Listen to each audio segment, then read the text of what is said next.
یہاں کے انتظامی مسائل کے سبب ان کا آنا ممکن نہیں رہا، تو اس لیے یہ میں یہاں موجود ہوں اور یہ مسعود اشر صاحب موجود ہیں۔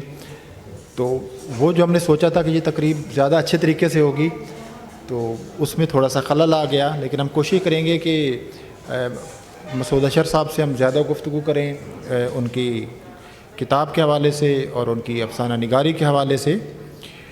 مسعود اشر صاحب کا یہ افسانوی مجموعہ سوال کہانی جو بھی چند ماہ پہلے سامنے آیا ہے، اس سے پہلے ان کے افسانوی مجموعے تقریباً 4 آ چکے ہیں۔ ایک آنکھ پر دونوں ہاتھ، سارے افسانے میرے، اپنا گھر، اور آکسفورڈ نے ان کے افسانوں کا ایک انتخاب شائع کیا جو آصف فرخی صاحب نے مرتب کیا تھا، اور اب یہ ان کا تازہ افسانوی مجموعہ سوال کہانی۔ آپ سب جانتے ہیں کہ مسعود اشر صاحب اردو کے بہت ہی ممتاز لکھنے والوں میں سے ہیں، اور ان کا جو پیشہ ہے وہ صحافت ہے۔ ایک طویل عرصہ امروز اخبار کے ساتھ وابستہ رہے، اور 1990 میں وہاں سے انہوں نے ریٹائرمنٹ لی، اور اس کے بعد مشعل جو معروف ادارہ ہے جو دنیا بھر کی اچھی کتابوں کے اردو میں تراجم شائع کرتا ہے، اس کے ساتھ وابستہ ہیں۔ لیکن ادب میں ان کی جو سب سے بڑی کنٹریبیوشن ہے وہ افسانے کے حوالے سے ہے۔ ان کے یہ جو افسانوی مجموعہ ہے یہ کئی اعتبار سے بہت اہم ہے، خود ان کے افسانوی سفر کے حوالے سے بھی اور اردو افسانے کے حوالے سے بھی۔ اس میں جو افسانے شامل ہیں وہ مجھے مطالعہ کرتے ہوئے لگے کہ وہ 3 قسم کے افسانے ہیں۔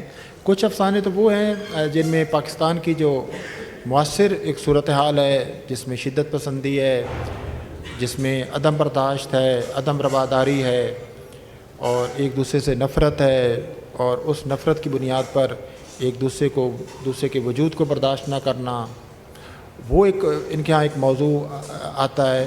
اور دوسرا جو تارکین وطن ہیں، وہ جب پاکستان سے باہر جاتے ہیں تو وہاں جا کر انہیں جو شناخت کے بہت سے مسائل درپیش ہوتے ہیں، یہ ان کے بارے میں دوسرے افسانے۔ اور میں سمجھتا ہوں کہ اس کتاب کے جو ویسے سارے افسانے ہی اچھے ہیں، لیکن جو سب سے اچھے افسانے ہیں ان میں کچھ تو جو باہر، اور ان میں کچھ نیم سوانحی عنصر بھی نظر آتا ہے، کیونکہ ان کے بچے باہر رہتے ہیں تو وہاں کی اس لیے جو فضا ایک نظر آتی ہے وہ ان کی دیکھی ہوئی ہے، تو وہ افسانے زیادہ اچھے ہیں جو تارکین وطن کے حوالے سے، اور وہاں کے لوگ کس طرح کے آئیڈینٹی کرائسس جو ہے وہ اس کو کیسے دیکھتے ہیں اور اس کا کیسے سامنا کرتے ہیں، اور خاص طور پر وہ سوال اٹھاتے ہیں۔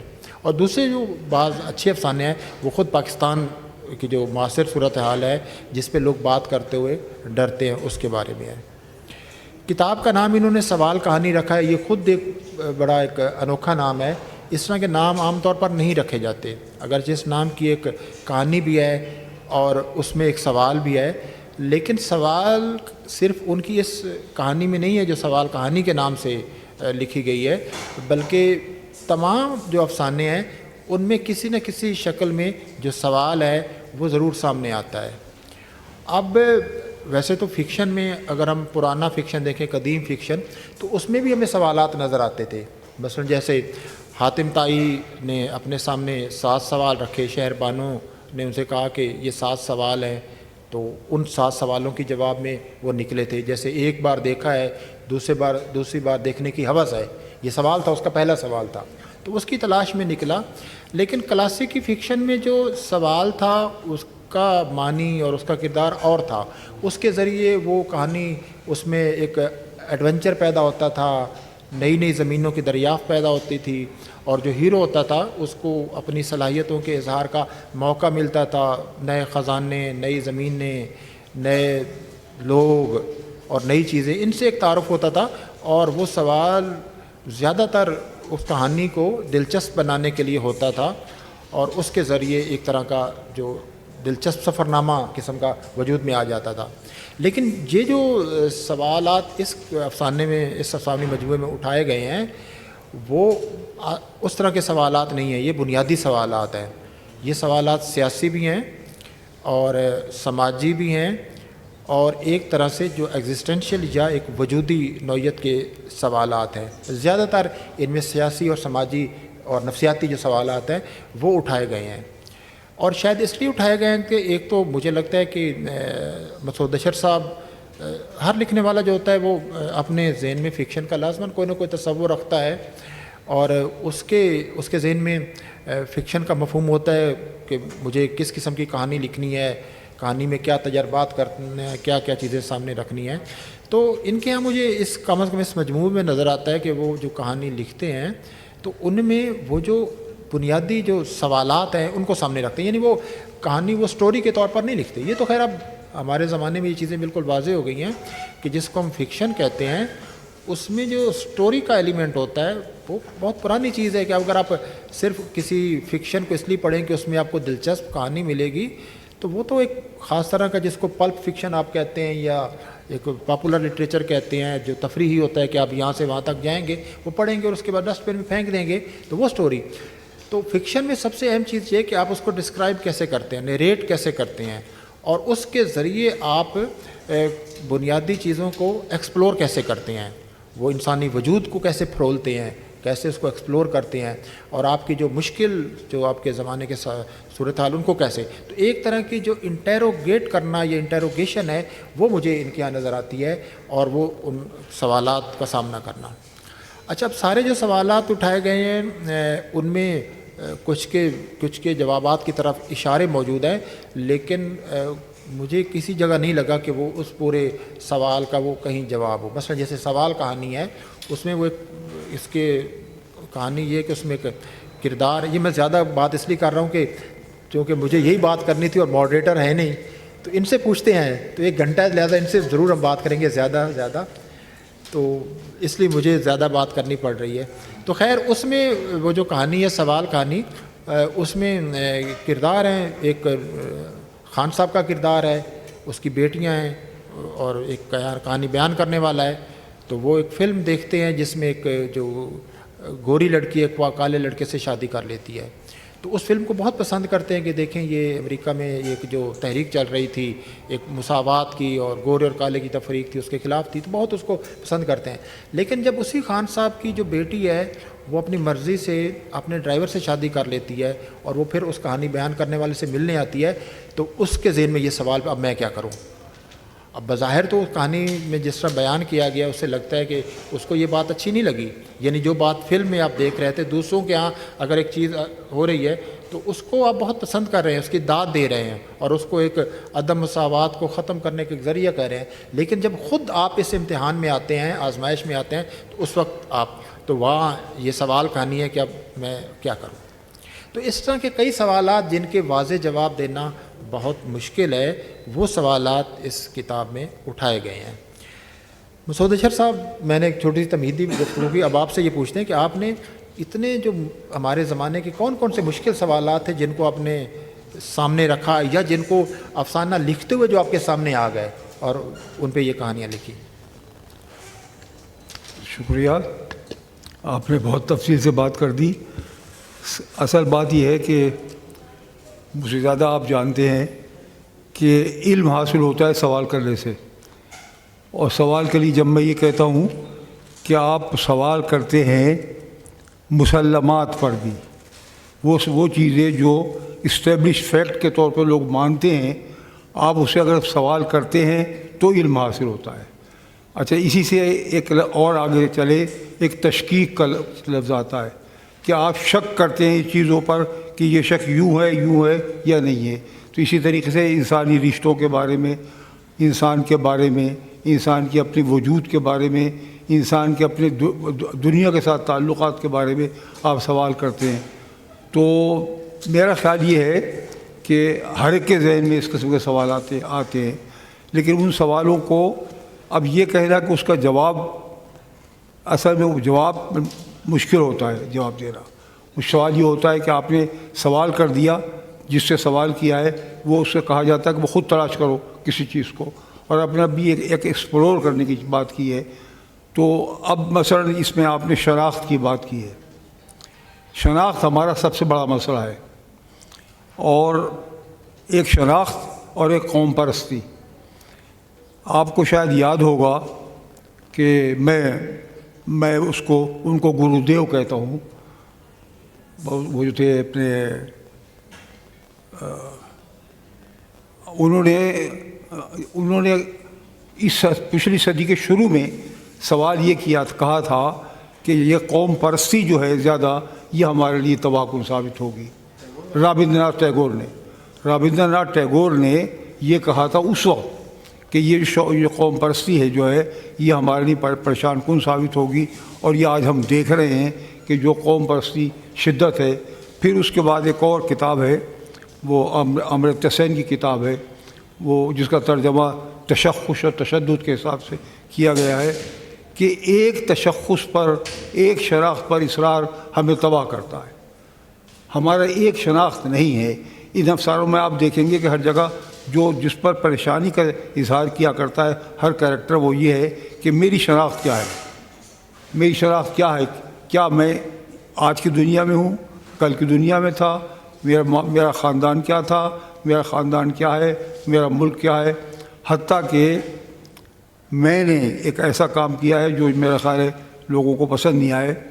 میں نے یہ بھی کہا ہے کہ ہمارے کتنے وطن ہیں، یعنی میرا وطن وہ تھا جہاں میرے باپ دادا رہتے تھے، اور میرے باپ دادا جہاں رہتے تھے وہاں سے ابھی تک میرا تعلق ہے، اور اس ایک وہ ہے کہ جب میں یہاں ہوں، اور ایک وہ ہے کہ جب میں یہاں سے نکل کے یورپ میں جا کے کسی شہر میں بس جاتا ہوں۔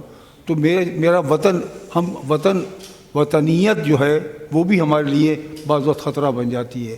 تو یہ ان چیزوں کو میں نے افسانوں میں کوشش کی ہے بات کرنے کی، اور بلکہ میں ایک افسانہ تو جو ہے نارمن میلر کے حوالے سے وہ تو شاید خواتین کو پسند نہ آئے، لیکن یہ کہ بہرحال وہ بھی ایک سوال ہے کہ مرد کو بھی تو کچھ کہنا چاہیے نا، خواتین نے تو بہت کہہ لیا، اب مرد کو بھی کچھ کہنا چاہیے، یہ بھی ایک سوال ہے اس کے اندر۔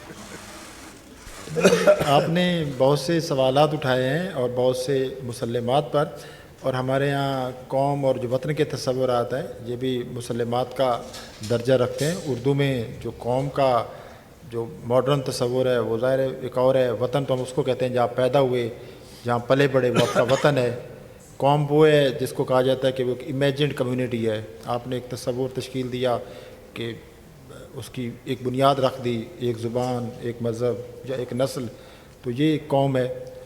تو یہ اپنے اتنا مشکل سوال ہے جس پہ یہاں اتنے کھل کے بات کرنا ممکن نہیں ہے کہ، لیکن یہ ضرور ہے کہ اس کے جو اثرات پڑے ہیں وہ کیا ہے۔ اور میرے خیال ہے فکشن میں یہ سہولت ہوتی ہے کہ آپ اس طرح کے جو مسلمات ہیں ان کو کم از کم، اگر اس کے اثرات کیا ہوتے ہیں کرداروں پر، ان کے کیا اثر پڑتے ہیں، وہ آپ نے امرتیہ سین کا ذکر بھی کیا۔ وہ انہوں نے بہت اچھی ایک اس میں بات لکھی ہے کہ کسی آدمی کی کوئی ایک شناخت نہیں ہوتی، لیکن جو طاقتور طبقہ ہوتا ہے وہ آپ پہ ایک شناخت مسلط کرتا ہے اور وہ زبردستی کرتا ہے۔ یعنی حقیقت یہ ہے کہ کسی آدمی کی کوئی ایک شناخت نہیں ہے۔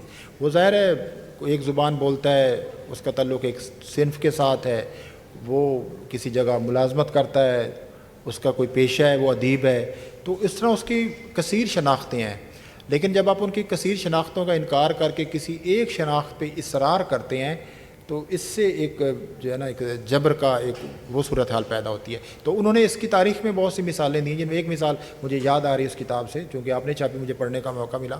تو اس میں یہ کہتے ہیں کہ جیسے مسلمان ہیں تو ان کا یہ کہنا کہ ان کو یہ کہنا کہ ان کی ساری جو شناخت ہے صرف مذہب ہے، اور خاص طور پر جو مڈل ایجز میں انہوں نے سائنس میں اور فلسفے میں ایک کردار ادا کیا تھا، اس کا اگر آپ انکار کر دیں اور شروع سے لے کر اب تک اس کی تاریخ کو اس طرح بیان کریں کہ جیسے یہ شروع سے اب تک ایک مذہب کو زیادہ اہمیت دے جا رہی ہے، اور یہ جو قوم ہے یہ بنیادی طور پر مذہبی قوم ہے، تو کہتے ہیں کہ اس سے ایک ان کے یہاں رد عمل پیدا ہوتا ہے مسلمانوں کے یہاں جو یہ مغربی لوگوں نے کی، اور اس کے نتیجے میں وہ تشدد پر مائل ہوتے ہیں۔ یہ ان کا ایک تجزیہ ہے۔ آپ نے اس میں کئی افسانے لکھے ہیں جن میں کہا ہے کہ کثیر شناختیں ہیں، اور اگر آپ کثیر شناختوں ہیں لیکن کا، جیسے آپ کے اس کتاب کا جو آخری افسانہ ہے کتنے وطن، اس میں 3 بچوں کا ذکر ہے، 4 بچوں کا ذکر ہے۔ ایک بچہ امریکہ میں رہتا ہے، ایک کینیڈا میں رہتا ہے، ایک بیٹی آسٹریلیا میں رہتی ہے، دوسری بیٹی کسی اور ملک میں رہتی ہے۔ تو اب وہ چاروں بچے وہاں رہتے ہیں، اور ان کے جو والدین ہیں جب ان سے ملنے جاتے ہیں اب وہ ان سے سوال کرتے ہیں، اور جو والدین ہیں وہ وہاں سے آئے تھے، وہاں یہ بھی سوال اٹھاتے ہیں کہ ان کا جو لوگ بغیر کسی دکھ اور تکلیف کے ایک امن کے ساتھ یہاں آ گئے، کیا وہ اپنے لیے ہجرت کا لفظ استعمال کر سکتے ہیں؟ یہ بھی اس افسانے میں درمیان میں یہ سوال اٹھایا گیا کہ ہجرت کا تصور تو اور طرح سے ہوتا ہے، تو جو لوگ وہاں سے آئے تو اپنے ہجرت کا تو وہ بھی سوال اٹھایا۔ پھر وہاں جب وہ والدین ان سے ملنے جاتے ہیں بچوں سے، تو بیٹا خاص طور پر یہ سوال کرتا ہے۔ ویسے یہ مجھے ایک شکایت ہے، آپ نے کسی بیٹی کی زبان سے یہ سوالات نہیں پوچھے۔ بیٹی سوال نہیں کر سکتی کہ میری کتنی شناختیں ہیں، بیٹا سوال کرتا ہے کہ جناب آپ مجھے بتائیے کہ میرا وطن کیا ہے، میرے بچے تو باہر نہیں جائیں گے، آپ کا وطن وہاں تو اس کے ساتھ آپ کا تعلق ہے، ان کو یاد کرتے ہیں، وہاں کبھی کبھی جاتے بھی ہیں، تو میرا وطن جو ہے وہ پاکستان ہے یا امریکہ ہے یا کینیڈا ہے، تو میں کہاں جاؤں، میرے بچوں کا وطن کیا ہوگا؟ اور ان میں سے ایک بچہ جب پتہ چلتا ہے وہ ایک بنگلہ دیشی لڑکی سے شادی کر لیتا ہے۔ تو آپ اس پہ ذرا روشنی ڈالیے کہ یہ جو اتنا ایک، اور یہ ایک درپیش سوال ہے، بہت سے گھرانوں کو یہ درپیش سوال ہے کہ ان کی اب شناخت کیا ہوگی۔ خاص طور پہ یعنی اگر وہ لڑکا جو جس کے باپ دادا کہیں اور سے آئے تھے، پھر پاکستان میں وہ خود پیدا ہوتا ہے، اس کے بعد وہاں چلا جاتا ہے، تو اس کا لڑکا ایک بنگلہ دیشی لڑکی سے شادی کر لیتا ہے، تو اب بنگلہ دیش کی لڑکی کے ساتھ جو بچے پیدا ہوں گے اس کا وطن کیا ہوگا؟ یعنی یہ ایسے سوال ہیں جو ذہن۔ ایک بات اور جو مجھے پریشان بہت کرتی ہے اور ان افسانوں میں نظر آتا ہے، وہ مذہب کا استعمال ہے۔ مذہب ہماری زندگی کا ایک لازمی حصہ ہمیشہ سے رہا ہے، اور خاص طور پہ جو ہے جس طرح کا مذہب تھا ہمارا، وہ ایسا رواداری والا مذہب تھا جس میں تھا۔ لیکن اب آپ نے ایک افسانہ دیکھا ہوگا، اس میں ایک لڑکی کی شادی ہوتی ہے اور وہ اپنے دیور سے بھی پردہ کرتی ہے، اپنے دیور سے بھی۔ ہندوؤں میں یہ تھا، شاید آپ کو فلموں میں بھی دیکھا ہوگا، کہ جیٹھ کے ساتھ وہ عورتیں جو تھیں وہ اپنا وہ گھونگھٹ نکال لیا کرتی تھی۔ لیکن اب ہمارے ہاں یہ ہو گیا ہے کہ لڑکیاں جو شادی کر کے آتی ہیں وہ اپنے دیور سے بھی پردہ کرتی ہے، اور دیور کی جو بیوی ہے وہ اپنے اس کے بھائی سے پردہ کرتی ہے۔ یہ ایک نیا قسم کی صورتحال پاکستان میں مذہب کے تھرو آئی ہے، اور یہ ہمارے لیے نہایت خطرناک بات ہے۔ اس کو بھی میں نے بار بار ذکر کیا ہے، ایک بات۔ دوسری بات یہ ہے کہ جو لوگ پاکستان سے باہر جا کے بس گئے، مثلا کینیڈا میں ہیں، امریکہ میں ہیں، انگلینڈ میں ہیں، وہ چاہتے ہیں کہ وہ اس سوسائٹی میں اگر ابزارو نہیں ہو سکتے تو کم از کم وہاں پر جو اپنے علاقے کے لوگ ہیں ان کے ساتھ دوستیاں کریں۔ لیکن ہمارے ہاں ایسا طبقہ پیدا ہو گیا ہے جو اس میں بھی رکاوٹ ڈالتے ہیں، اس میں بھی نہیں کرتے۔ مثلا یہ کہ آپ ایک افسانے میں ہے نا کہ وہ ایک صاحب آتے ہیں، اس سے آگے کہتے ہیں کہ اس لڑکی سے کہ اچھا تو نے قادیانی بچوں کو پالا ہوا ہے، یہ کینیڈا میں کہہ رہا ہے ایک شخص کہ تو نے قادیانی بچوں کو پالا ہوا ہے۔ پھر اس کے بعد وہ یہ کہتا ہے کہ یہ سکھ تمہارے گھر کیوں آیا کرتے ہیں، تمہارے ساتھ سکھوں سے۔ اس لیے کہ میں یہ میرے اپنے ذاتی تجربے کی بات ہے کہ وہاں پر ٹھیک ہے کہ ہوگا، انگلینڈ میں ہوگا اتنا زیادہ فرق کا آپس میں، پاکستانی اور ہندوستانی آپس میں نفرت ہوگی، لیکن میں نے کینیڈا میں یہ دیکھا ہے کہ سکھ بھی ان کے ساتھ تعلقات ایسے ہیں کہ جو وہ اس کی عقیقے کی محفل ہوتی ہے اس میں سکھ بھی آئے ہوتے، سب آتے ہوتے ہیں، سارے کے سارے آئے ہوتے ہیں۔ مصری جو مسلمان ہے وہ نہیں آتا، اس لیے کہ وہ ہم میں سے نہیں ہے۔ ہم سکھ ہیں، ہندو ہیں، ہم رہنے والے ہم ایک ہیں، لیکن ہمارے ہاں ایسے لوگ ہیں جو اس کو بھی پسند نہیں کرتے اس طرح۔ تو یہ ایسے مسئلے ہیں جس پر مجھے بہت تکلیف ہوتی ہے، اور یہ جو تکلیف کا اظہار ہے یہ میرے ان افسانوں میں موجود ہے۔ آپ کا اس میں ایک افسانہ ہے بسم اللہ کا گنبد ہے جی، تو اس میں ایک عام طور پر یہ سمجھا جاتا ہے کہ جو مذہب کا آپ نے ذکر کیا کہ مذہبی جو رواداری کی جگہ ایک مذہبی شدت پسندی کا جو رویہ آیا ہے وہ صرف ایک خاص طبقے تک محدود ہے، اور جو اعلیٰ تعلیمی اداروں میں پڑھتے ہیں، جو نجی تعلیمی ادارے ہیں جن کو سمجھا جاتا ہے کہ وہاں بہت روشن خیالی ہے، تو وہاں تو آپ نے اس میں کچھ کردار دکھائے ہیں کہ وہاں بھی یہ جو شدت پسندی کا اثر ہے وہاں بھی موجود ہے، شروع ہو گیا ہے۔ ہاں شروع ہو گیا۔ تو یہ ایک طرح سے ہم کہہ سکتے ہیں کہ آپ کے جو افسانے ہیں وہ ہمارے جو سماج کی جو صورتحال ہے اس کی ایک طرح کی جو ترجمانی ہے، اور اس میں جو پیچیدگیاں اس سماج کی ان کو یہ افسانے مثلا ہم نے ایک نئی جگہ پر آبادی بس رہی ہے، نیا گھر بنایا ہے ہم نے. ہمارے ساتھ جو گھر جن صاحب کا بنا ہے ان کے ساتھ ہمارے تعلقات بہت اچھے، ان کے ساتھ بیٹھ کے کھیلتے ہیں، شطرنج کھیلتے ہیں، کھانے کھاتے ہیں، سب کھانے کھاتے ہیں.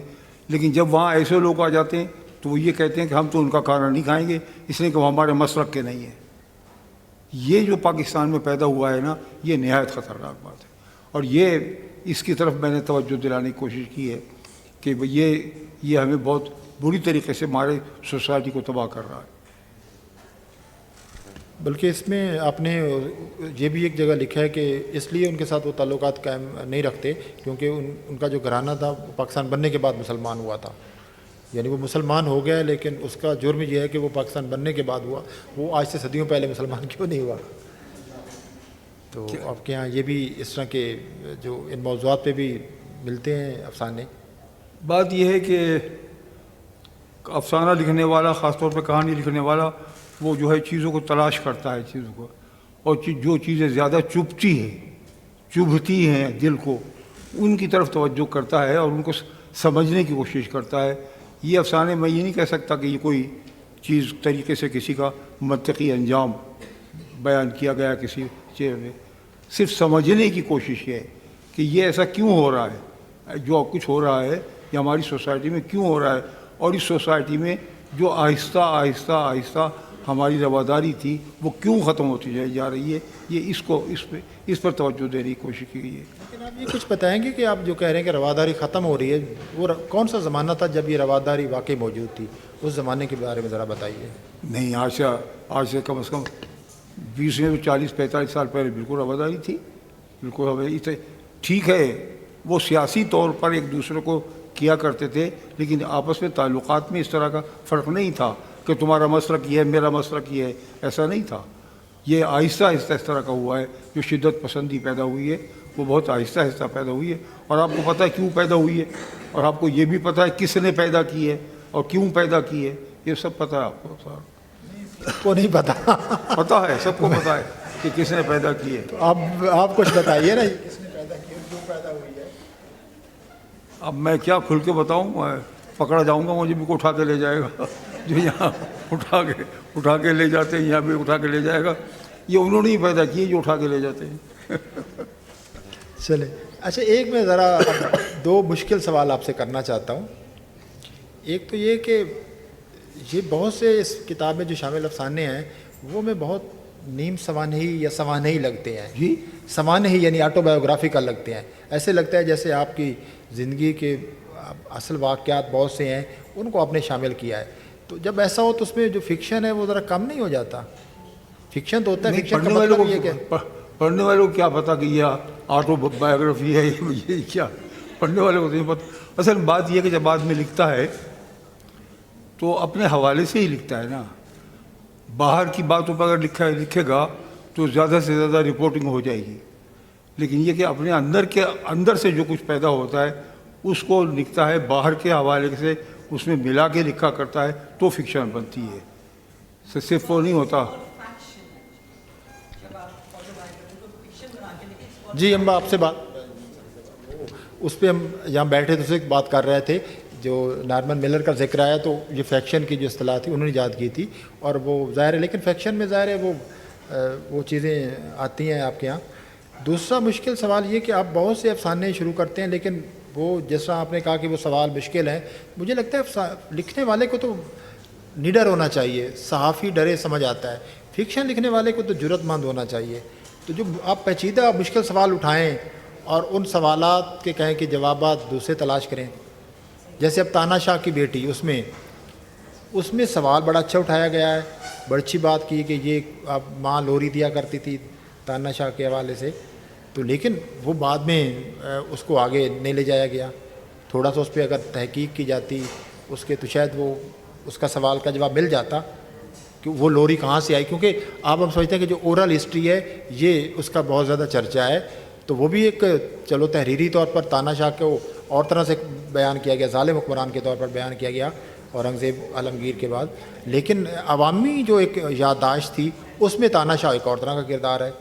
تو وہ مجھے لگتا ہے افسانے میں یہ بھی سن لیجئے، آپ اصل تاریخ پڑھیے. تانع شاہ کی اصل تاریخ پڑھیے اور اورنگزیب کی اچھی اصل تاریخ پڑھیے. تانع شاہ کو بدنام کرنے والا اورنگزیب تھا.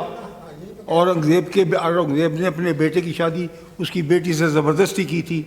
تو اس کی بیٹی کی جو سارا رونا دھونا ہے اس کی بیٹی کا رونا دھونا ہے نا. اور جس خاتون نے جو کہانی سناتی ہے آپ اس کو بھی اسی صف پہ ڈال لیجیے جس صف پہ وہ تانع شاہ کی بیٹی ہے. ایک دوسری بات یہ کہ جیسے میں نے عرض کیا کہ اگر اس کو دوسرے انداز سے بیان کریں گے تو وہ تحقیقی مقالہ بن جائے گا, افسانہ نہیں رہے گا. افسانہ میں تحقیقی مقالہ نہیں ہوتا. افسانے میں کچھ چیزوں کو چھوڑ دیا جاتا ہے, فکشن میں چاہے ناول یا کچھ ہو, چیزوں کو چھوڑ دیا جاتا ہے لوگ پڑھنے والوں پر کہ وہ خود غور کرے کہ یہ کیا کہنا چاہتا ہے. اگر ہم سب کا سب خود بیان کر دیں گے تو میرا خیال ہے پھر تو آپ تو بہت بڑے نقاد ہیں, آپ زیادہ افسانہ نگار بھی ہیں آپ, تو آپ خود جانتے ہیں کہ ایسا کبھی نہیں ہوتا کہ آپ جو ہیں لکھا کرتے ہیں اس کے جوابات بھی ساتھ ساتھ لکھتے چلے جائیں. کم از کم میں یہی کرتا ہوں. جوابات نہیں ہوتے اس کے, جواب تو آپ خود تلاش کریں. آپ جو اکساتے ہیں آپ اکساتے ہیں, اشتعال دلاتے ہیں لوگوں کو کہ یہ چیزیں ہو رہی ہیں, آپ اس کا جواب تلاش کریں. یعنی جو مشکل کام ہے وہ لوگ کریں ہیں. بہت اچھا. تو میرا صرف یہ تھا کہ وہ چونکہ ایک وہ افسانے کا جو آغاز ہے بہت ہی اچھا ہے کہ ایک تانع شاہ کے بارے میں جو ایک ہماری جو تاریخ کی تحریری روایت ہے وہ ایک اور بات کرتی ہے, لیکن ایک ماں کے اس کی یادداشت میں تانع شاہ کی بیٹی کے حوالے سے بالکل اور طرح کا تصور ہے. تو وہ صرف اس میں یادداشت سے بیان کر دی گئی ہے. تو میرا اور بہت سے فکشن لکھنے والوں نے تحقیق کی ہے, تاریخ میں گئے ہیں اور وہ اس میں آیا ہے. تو مثلا قرۃ الحیدر سب سے بڑی مثال ہے, وہ پوری تحقیق کرتی تھی, آرکائیو میں جاتی تھی. فاروقی صاحب کا پورا ناول جو ہے وہ ساری آرکائیو پہ بیس کرتا ہے. تو وہ لیکن فکشن نگار کی اپنی مرضی ہے, آپ کا جو فیصلہ ہے وہ آخری ہے. میرا صرف سوال تھا ایک, تو آپ نے اس کا جواب دے دیا. آپ مشکل سوال جو میں نے آپ سے کرنا ہے, میرا مقصد تاریخی افسانہ لکھنا نہیں تھا. میرا مقصد تو ایک اشارہ کرنا تھا یہ کہ یہ جو کچھ ہوا ہے اور جو کچھ بیان کر رہی ہے خاتون وہ ہے. اچھا, دوسرا بات یہ ہے کہ آخر میں آپ نے دیکھا ہے کہ ایک دیہاتی عورت جو باغبان ہے بیٹے میں, وہ جس قسم کا کرتی ہے کہ پچھواڑے سے بول سنا دے رسیا, میں تو ادھر پڑھی رسیا, کہ یہ اس عورت کی ترجمانی ہے جو آپ کو وہ کہانی سنا رہی ہے. اب ایک جو دوسرا مشکل میں نے سوال کرنا تھا وہ یہ ہے, آپ سے میں نے اجازت لے لی تھی کہ آپ نے کہا جی مشکل سوال کیجیے. وہ یہ ہے کہ آپ کے کئی افسانوں میں ہمیں عورتوں کے حوالے سے بہت ملتا ہے ایک رویہ. حالانکہ آج کل فیمنزم کی تحریک ہے, کوئی ایسا کردار پیش کیا جائے جو عورت کا ایک اسٹیریوٹائپ جو پرانا تصور ہے اس سے ہٹ کر نہ ہو تو اس کو بڑا تنقید کا نشانہ بنا. تو آپ کے ہاں ایک لگتا ہے غصہ ہے ایک مرد کے طور پر عورت پہ. تو اس کی کوئی مجھے نہیں پتہ, اگر آپ کو شیئر کرنا چاہیں, چونکہ بہت سے افسانے آٹو بایوگرافیکل ہیں, تو یہ میرا خیال ہے ایک یادگار ہوگا کہ ایک آپ نے ایک راز کھول دیا. اکثر میں تو نہیں ہے. ایک افسانہ ہے نارمن میلر کا, نارمن میلر کے حوالے سے. ایک اور افسانے میں بھی کہیں آیا ہے. اب آپ نے تلاش کر دیا ہوگا, بھائی ظاہر ہے آپ نقاد آدمی ہے, آپ نے تلاش کر دیا ہوگا, لیکن ایسا نہیں ہے. لیکن یہ کہ میں فیمنسٹ افسانے میں نہیں لکھا کرتا اور جو مردوں کے نظریے سے اس افسانے میں نہیں لکھا کرتا. وہ ایک اتفاق سے نارمن میلر کا حوالہ جو آ گیا ہے, میرا خیال ہے ہمارے یہاں لوگوں نے نارمن میلر کو پڑھا ہوگا. وہ بہت ہی مین تھا, زبردست قسم کا, اور وہ خواتین سے لڑا کرتا تھا. تو اس میں تو یہ ہے کہ آپ وہ ایک پرندہ پھنس گیا ہے ایک ایسی جگہ پر جہاں پر اس کو راستہ نہیں مل رہا ہے. تو وہاں پر جب وہ پرندہ پھنس جاتا ہے اور وہ شیشے کی دیوار ہے جس میں سے وہ نکلنے کی کوشش کرتا ہے اور ٹکرے مارتا ہے, تو اس میں باتیں کرتے کرتے میاں بیوی کا جھگڑا ہو جاتا ہے. اور یہ جھگڑا کوئی ضروری نہیں ہے کہ یہ مستقل جھگڑا ہے, یہ عارضی طور پہ میاں بیوی میں اس طرح کی باتیں ہوتی رہتی ہیں. تو آخر میں جو ہے جب وہ تھک جاتا ہے تو اس سے سوال اس سے یہ کہا جاتا ہے کہ بھائی اپنا راستہ تم خود تلاش کرو. اب یہ اپنا راستہ خود تلاش کرنے کا مطلب یہ نہیں ہے کہ عورتوں کے خلاف بات کر دی گئی ہے. اندازہ ہو جائے گا. ہاں, اس میں جو لائنیں آپ کہہ رہے ہیں کہ اس کے خلاف نہیں ہے, پڑھ دوں؟ جی. اچھا.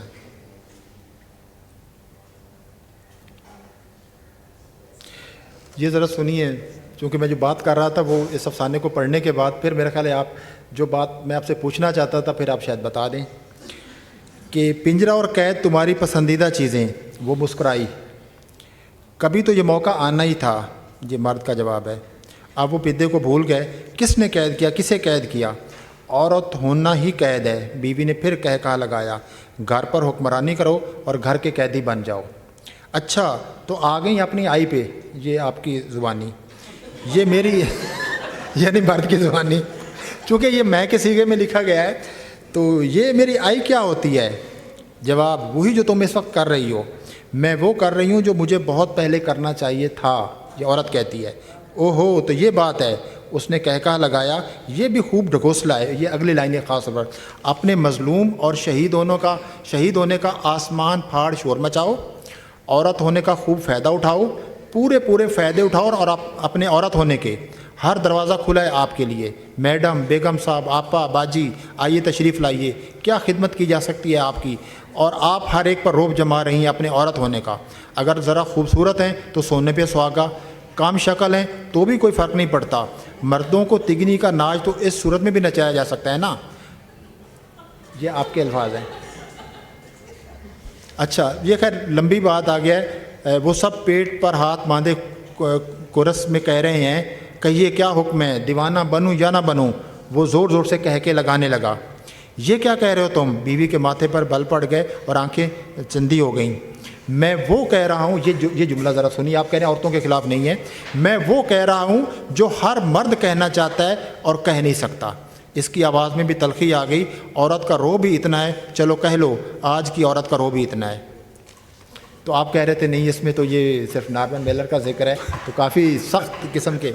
بھائی مردوں کو بھی کچھ کہنے کا حق ہے لیکن اس میں تو بہت زیادہ بھائی. تو یہ اب تو میں یہ پوچھ رہا تھا، کوئی بات نہیں، افسانے میں ظاہر کردار ہے، اس کو کہنے کا حق ہے. لیکن میں یہ پوچھ رہا تھا کہ اس کی وجہ کیا ہے کہ ہمارے زمانے میں ظاہر ہے ابھی پچھلے دنوں ڈرامے کے حوالے سے ایک جو ان کے مصنف ہیں انہوں نے کچھ عورتوں کے بارے میں کہی تو پورے سماج میں شور مچ گیا. تو اس طرح کی یہ کسی کو ہٹ کے بھی لکھنا چاہیے نا. یعنی ایک ہی رٹ میں ایک ہی رو میں بہے چلے جانے سے بہتر ہے کہ کسی کو تھوڑا سا ہٹ کے بھی لکھنا چاہیے. مگر اس سے یہ مطلب نہیں کہ آپ مجھے عورتوں کے ساتھ لڑائی کرانا چاہتے ہیں. نہیں عورتوں کے ساتھ آپ کی لڑائی نہیں ہو سکتی. آپ ماشاءاللہ اتنے وجیح ہیں تو عورتوں سے آپ لڑائی کہاں ہو سکتی ہے؟ جی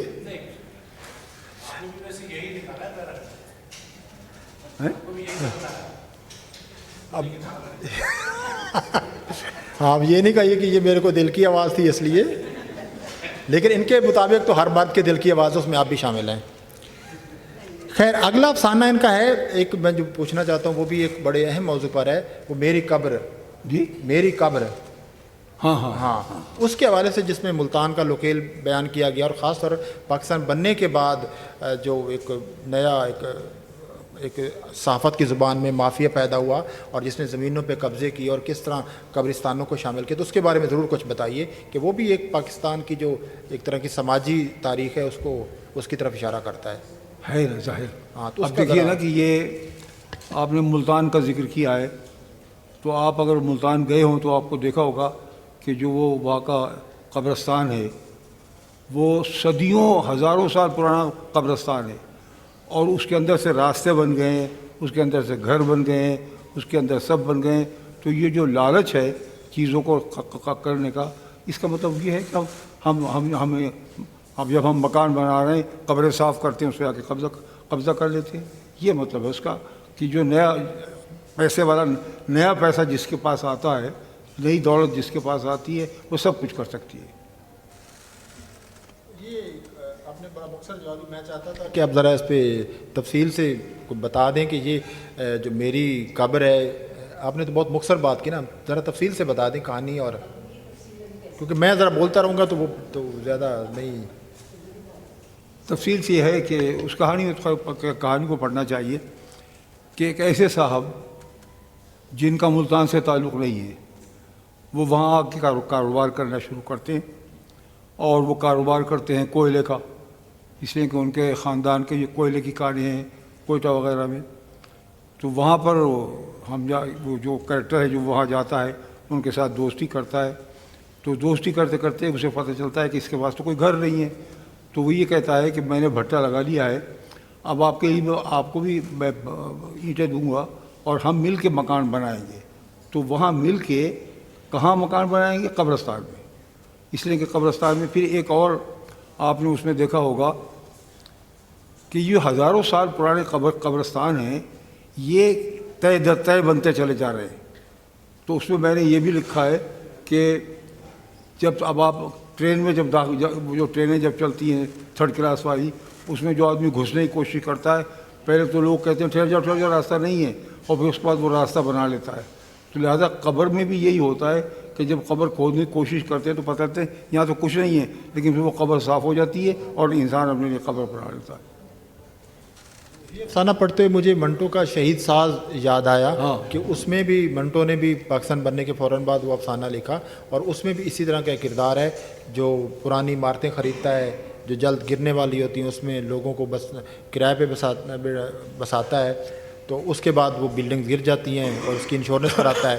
تو جب اسے پوچھا جاتا ہے کہ اتنے لوگ آپ کی وجہ سے مر رہے ہیں, وہ کہتا ہے میں تو خدمت کر رہا ہوں, میں لوگوں کو شہید بنا رہا ہوں, کہ ان کا وہ جو حادثے میں مر گئے ہیں چونکہ وہ شہید ہو گئے ہیں تو لہٰذا وہ شہید ساز ہے.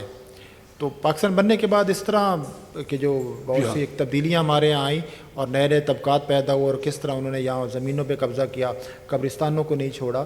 تو یہ ایک ظاہر بڑا ایک تضاد کو پیش کرتا ہے کہ ملک بنا کس کے نام تھا, اور کس طرح کا اس کے بعد جو ہوس تھی, زمینوں کی ہوس, دولت کی ہوس, عہدوں کی ہوس, اور وہ ہوس افراد سے لے کر طبقوں اور پھر اداروں تک آ گئی, جن پہ ہم سب کوئی بھی بات نہیں کرنا چاہتا. تو بہرحال ان مشکل موضوعات پر وہ آپ کے بہت سے یہ اس افسانے اس میں موجود ہیں.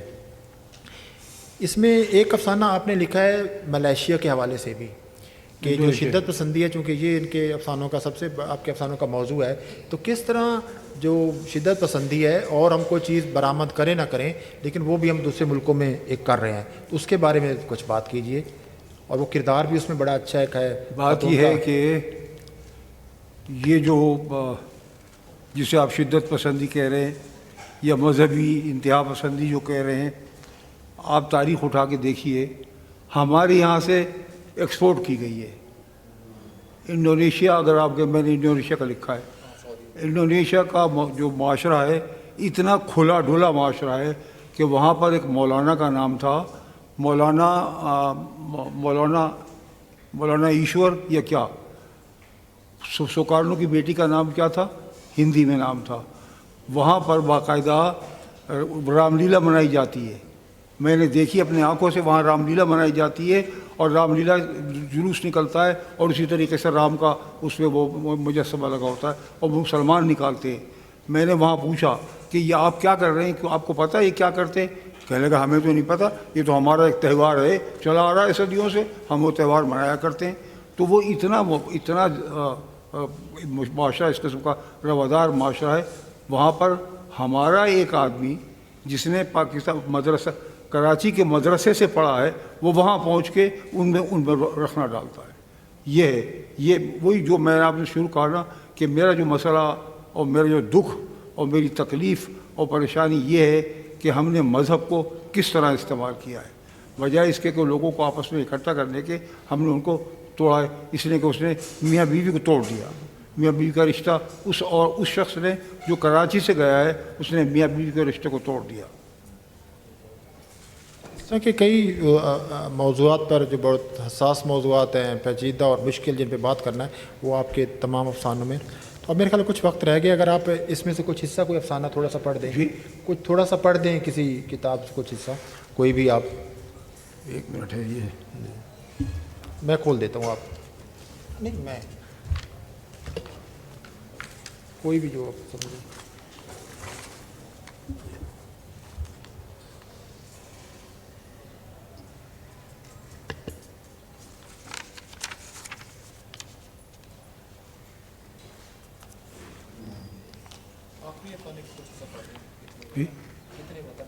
ہاں تھوڑا سا پڑھ دیتا ہوں میں.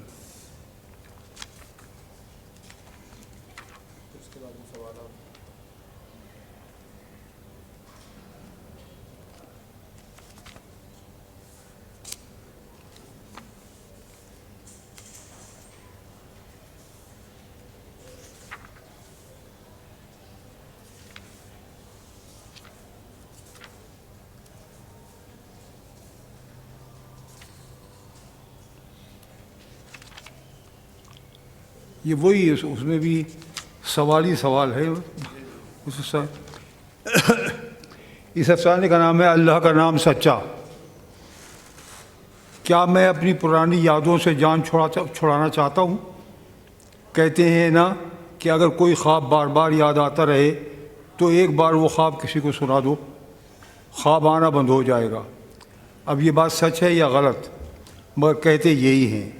میں اس وقت اپنے دور بہت ہی دور ماضی کا ایک قصہ اس لیے نہیں سنا رہا ہوں کہ مجھے اس کی یاد سے چھٹکارا مل جائے، بلکہ میں تو یہ جاننا چاہتا ہوں کہ اس بہت دور ماضی میں رات کے آخری پہر، فجر کی اذانوں سے ذرا پہلے یا اذانوں کے فوراً بعد میری گلی سے جو آدمی بڑی دلسوز آواز میں اللہ کا نام سچا کہتا ہوا گزرتا تھا وہ کون تھا، اور یہ کہ اس مناجات کے جو حصے میرے کانوں تک نہیں پہنچتے تھے وہ کیا ہیں.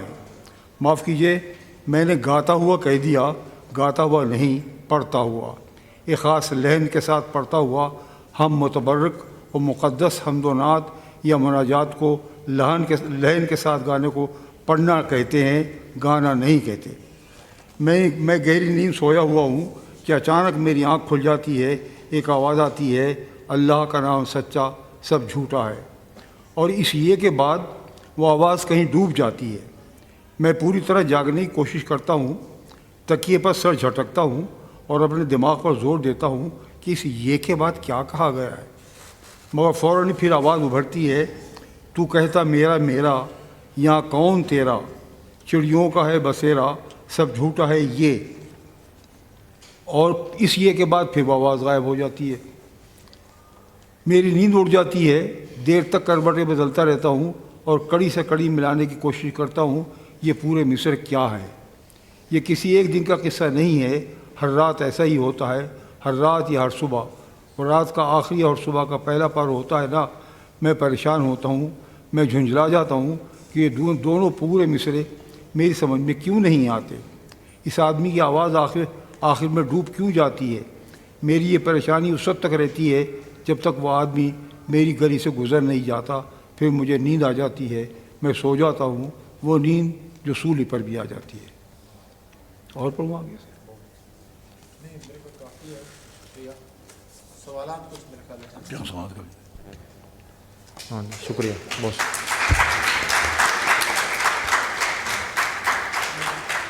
اب مسعود اشر صاحب سے آپ کچھ سوالات پوچھنا چاہیں تو.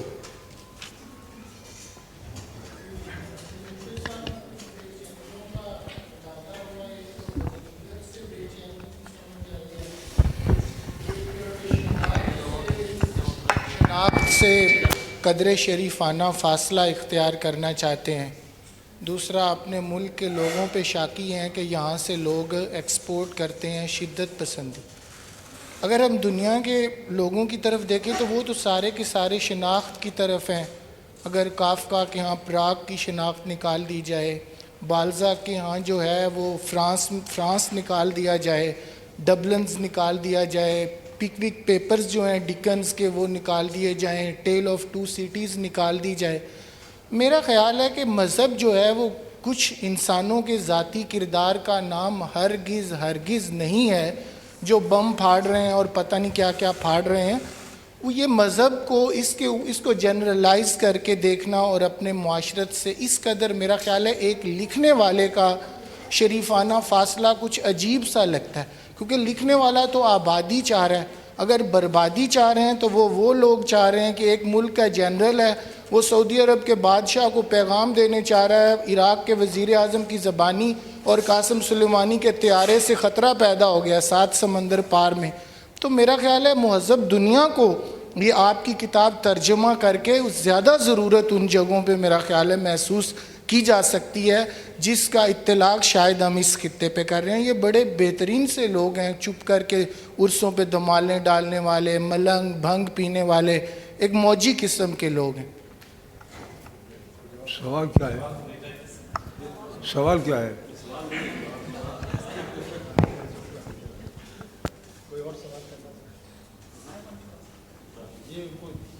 جی، میرا نام ہما ہے اور آئیڈینٹی کے حوالے سے میں آپ سے ایک سوال پوچھنا چاہتی ہوں.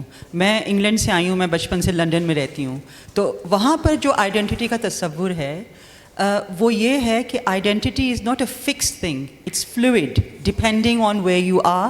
For example, a woman can be a mother at one time, she can be a wife at another time, she can be a doctor outside the house اور اے ٹیچر. جو ڈیولپنگ ورلڈ ہے اس میں identity کو اتنا زیادہ fixed کیوں ضروری سمجھا جاتا ہے کہ we must have a fixed particular identity and every area of our life must be influenced by that identity. I want to know why is it like that over here, because we are not concerned in the West about identity. We can be whatever we want whenever we want. Thank you. یہی سوال کیا ہے ہم نے, یہی سوال کیا. ہماری ساری گفتگو کا محور یہی تھا. ہم نے یہ اصطلاحیں استعمال نہیں کی, مطلب ہم نے کہا کہ کثیر شناختیں جو ہیں ان کا جو میلان ہے وہ کثیر شناختوں کی طرف, ان کو تسلیم کرنے کی طرف ہے, سنگل اور مونولیتھک آئیڈینٹی کی طرف نہیں ہے. آئیڈینٹی یہ مانتے ہیں کہ فکسڈ نہیں ہوتی, فلوئڈ ہوتی ہے, لیکن کچھ فورسز آپ پہ جو فکسڈ آئیڈینٹی ہے وہ امپوز کرتی ہیں. تو ایک ان افسانوں میں اسی موضوع کو بنایا گیا ہے, اور جو اس کی طرف اشارہ ہے ان کا امرتیہ سین کی طرف, وہ بھی اسی طرح فلوئڈ آئیڈینٹی کے نوشن کی طرف تھا.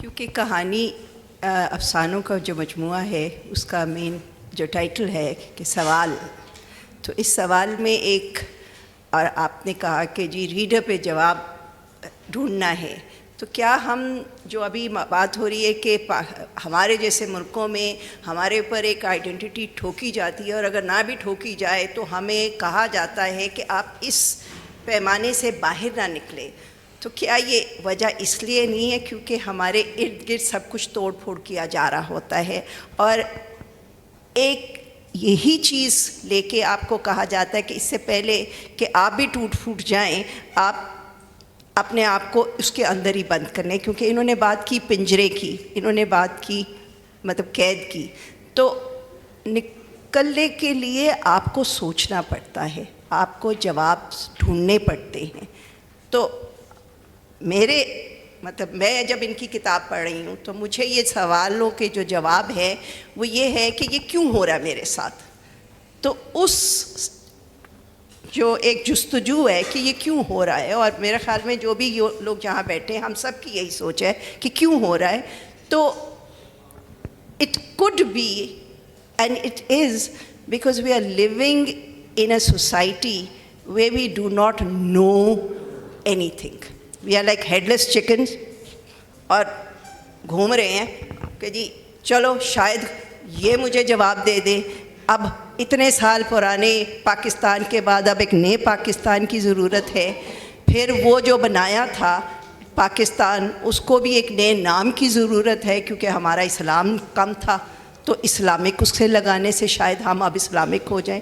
تو یہ ساری جو وجوہات ہیں یہ مجھے آپ کے افسانوں میں ان کے جواب مل رہے تھے.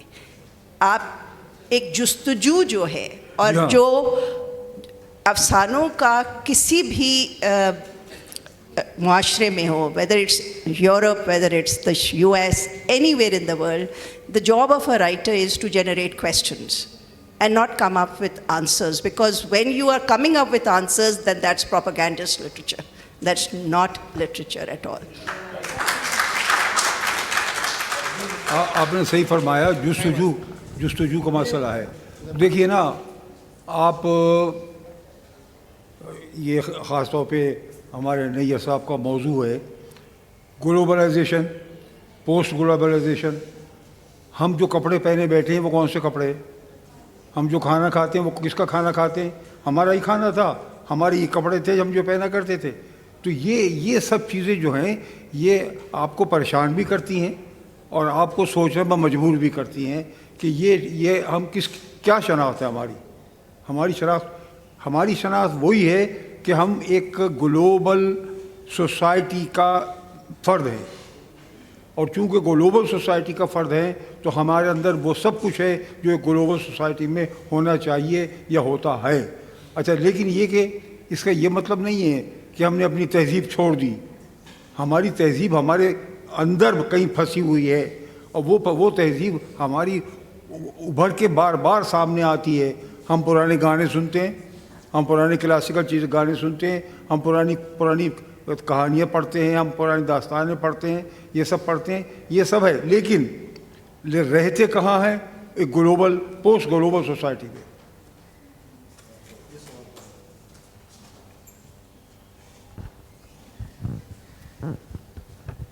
ہلو، آداب سر، میرا نام بلبیر سنگھ ہے اور میں BA اردو کا طالب علم ہوں GC یونیورسٹی لاہور سے. تو چونکہ آج مادری زبانوں کا دن ہے تو آج جو ہے مطلب آپ کی جو کتاب ہے ان کی اقتباسات تھے وہ بھی میں نے سنے. تو سب سے پہلے تو میں یہی کہوں گا کہ آپ جو ہیں آپ جنم دے رہے ہیں سوالات کو، اور سوالات کو جنم دینا یہ ہے کہ جو پڑھنے والے ہوتے ہیں، جو قاری ہوتے ہیں، ان کے ذہنوں کو زرخیز بنانا، ان کے ذہنوں کو تخلیق میں لے کے آنا. ایک بہت اچھی چیز ہے آپ کے بارے جو میں نے ابھی تک محسوس کی. اب آتے ہیں سوالات کے اوپر. سر، آپ جیسے بہت عظیم لکھاری ہیں ہمارے پاس، آپ جیسے بہت اچھے مصنفین ہیں ہمارے پاس جو ہے، اس کے باوجود بھی اردو ادب اتنا پیچھے کیوں ہے؟ آج میں یہاں پہ اس ادبی میلے میں آیا ہوں اور 5-6 گھنٹے ہو گئے اس ادبی میلے میں، 2-3 سیشن میں نے جوائن کیے ہیں، لیکن یقین مانیے کہ میں نے اردو کا ایک لفظ تک نہیں سنا. میں انگریزی ہی سنتا آ رہا ہوں ابھی تک. میرے کان ترس گئے تھے کہ میں اردو سنوں. یہی وجہ ہے کہ میں 1-2 سیشن چھوڑ کے پھر یہی پہ آ گیا. میرا یہی ہے کہ آپ جواب دیں. یہ آپ نے جس طرف اشارہ کیا بالکل ٹھیک ہے کہ لاہور میں یہ ادبی میلہ ہو رہا ہے تو اس میں انگریزی کے سیشن زیادہ ہیں، اردو کے کم ہیں. تو میرا خیال ہے اس کو بھی غنیمت سمجھیں کہ انہوں نے اردو کو جگہ دی ہے اور کچھ پنجابی کو جگہ دی ہے. تو باقی میرا خیال ہے میں اس پہ کچھ نہیں کہہ سکتا کہ ایسا کیوں ہے، لیکن یہ ضرور ہے کہ ہونے چاہیے اردو میں بھی، پنجابی میں بھی، جو پاکستان کی دوسری زبانیں ہیں ان میں بھی ہونے چاہیے. جس طرح انسانی حقوق ہوتے ہیں اسی طرح تمام انسانوں کے لسانی حقوق بھی ہیں، وہ ان کو ملنے چاہیے. آج 21 فروری ہے تو مادری زبانوں کا دن ہے. تو اگرچہ مادری زبان کی اصطلاح استعمال نہیں ہوتی، اب وہ آبائی زبان، نیٹو لینگویج کی جگہ، چونکہ زبان صرف ماں تو نہیں سکھاتی نا، وہ باقی پورے اس کا کردار ہوتا ہے، تو ماں کے ساتھ وہ ہے. لیکن بہرحال پھر بھی ہم سمجھتے ہیں کہ تمام زبانوں کا ان کو حق ملنا چاہیے. اس زبانوں کے جو بولنے والے ہیں ان کو پلیٹ فارم بھی ملنے چاہیے اور ان کا جو ادب ہے اس کی نمائندگی میں. لیکن میرے خیال ہے پچھلے سیشن میں جب ہم اردو کا ایک سیشن وہ کر رہے تھے، ساتھ پشتو کا مشاعرہ بھی کسی حال میں ہو رہا تھا جو پروگرام میں لکھا ہوا ہے. تو میرے خیال رفتہ رفتہ آگے شاید مزید اس میں بہتری ہم یہی اس وقت تو کہہ سکتے ہیں. جی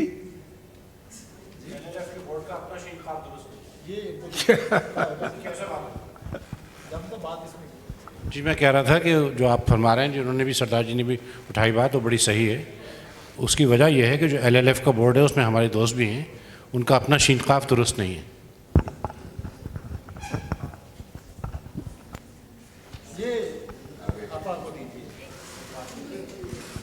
ہاں چلو بچی کو بات کرنے بات کیجیے. اس کے بعد وہ کافی دیر سے آپ اس میں کھڑا کیا. السلام علیکم جی. میرا سوال آصف فرقی صاحب سے ہے. سوری ان سے ہے. سوری مائی اپالوجیز. اچھا جی، وہ کہاں ہے؟ آصف نہیں ہے بھائی. میں بعد میں انٹر ہوئی تھی، لیٹ آئی تھی اس وجہ سے. اچھا جی، آپ نے بڑی خوبصورت بات کی تھی کہ جی ایک شناخت جو ہے وہ تباہ کر دیتی ہے. ہم پارٹیشن سے پہلے بھی پڑھتے آ رہے ہیں، لکھنے والے لکھتے ہیں کہ مسلمان اور ہندو ساتھ بیٹھ کے کھانا کھاتے تھے. تو میرا سوال یہ ہے کہ جو شدت پسندی جس طرح سے آئی ہے ہمارے اندر، وہ تو ہمیں سب کو پتہ ہے، it's like an open secret. تو آپ کے خیال میں اس کا حل کیا ہے؟ مطلب ہم ڈسینٹ جو ہے وہ کہاں، وہ اس کی کوئی گنجائش ہی نہیں ہے. مطلب بدقسمتی سے آج کل استاد بھی شاگرد سے ڈرتا ہے کہیں مجھے مار ہی نہ دے. اگر میں تھوڑا سا بھی کوئی لبرل بات کروں گا یا کروں گی تو یہ مجھے کہیں، یہ واقعہ آپ نے سنا ہی ہوگا. تو اس کا حل کیا ہے؟ آپ جواب دیں بھائی.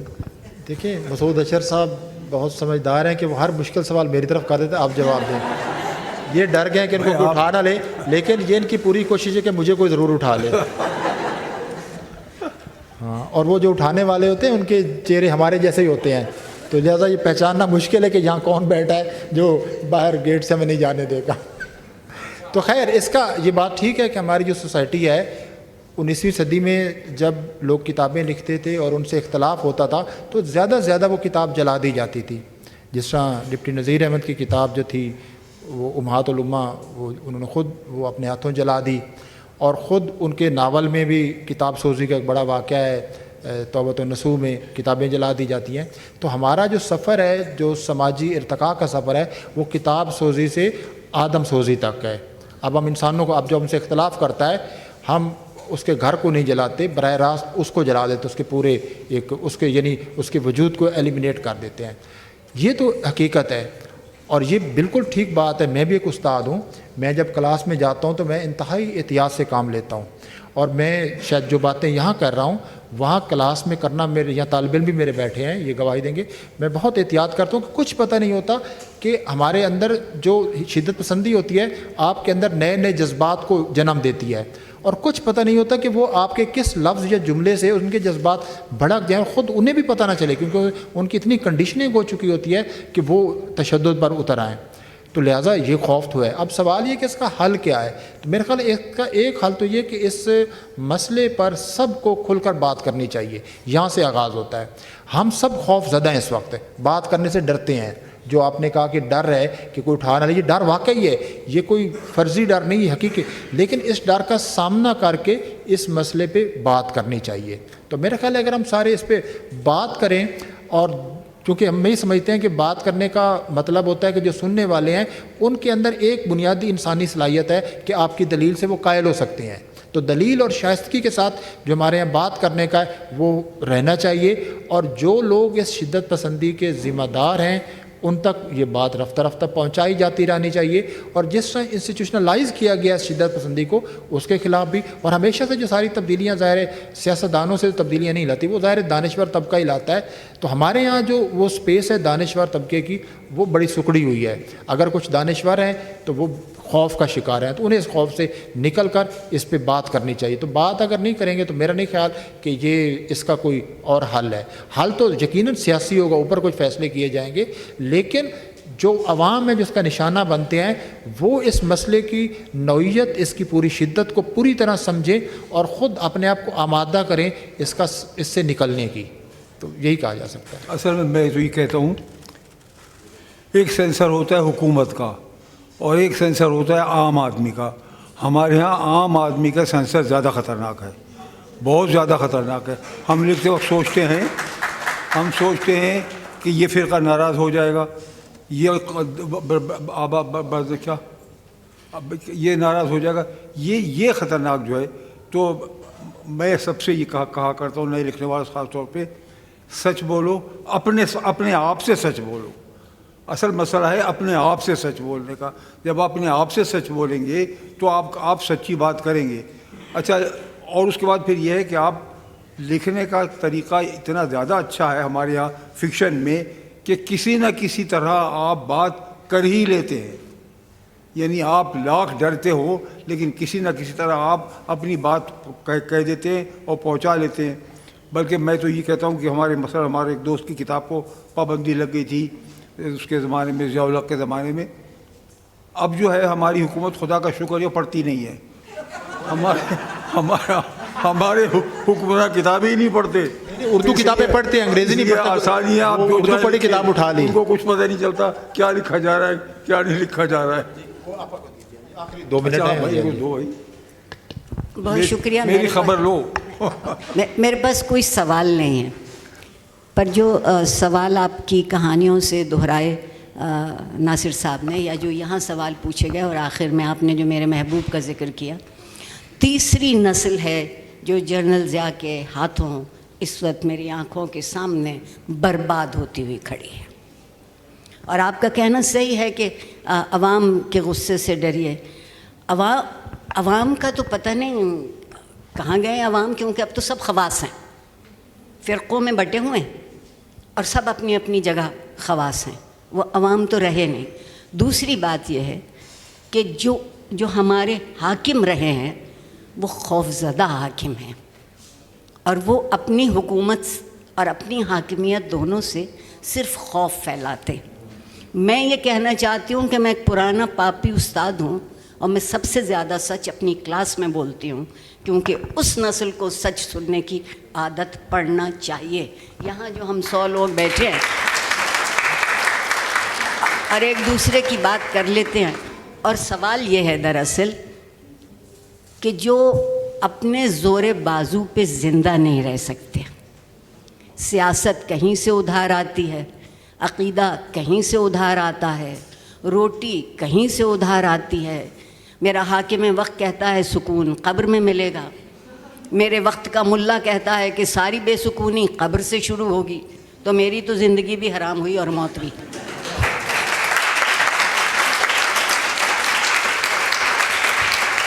میں زیادہ وقت نہیں لینا چاہتی، لیکن سوال یہ ہے کہ قرآن کو اگر پڑھیے تو جو جتنی جواب دہی ہے وہ انفرادی ہے، کہیں گروہی قومی نہیں، انفرادی آپ سے پوچھا جائے گا اچھا کیا ہے تو 70 حوریں مل جائیں گی، اور نہیں کیا ہے تو ہم عورتیں جہنم میں زیادہ ہوں گی ان کے بقول۔ اور مجھے اس بات کی خوشی ہے کہ ملا وہاں نہیں ہوگا۔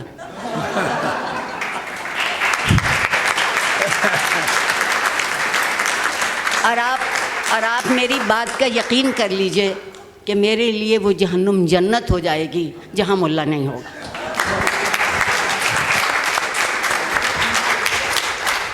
آپ سب کا بہت شکریہ، وقت اپنے اختتام کو پہنچا، بہت ہو گیا بھائی۔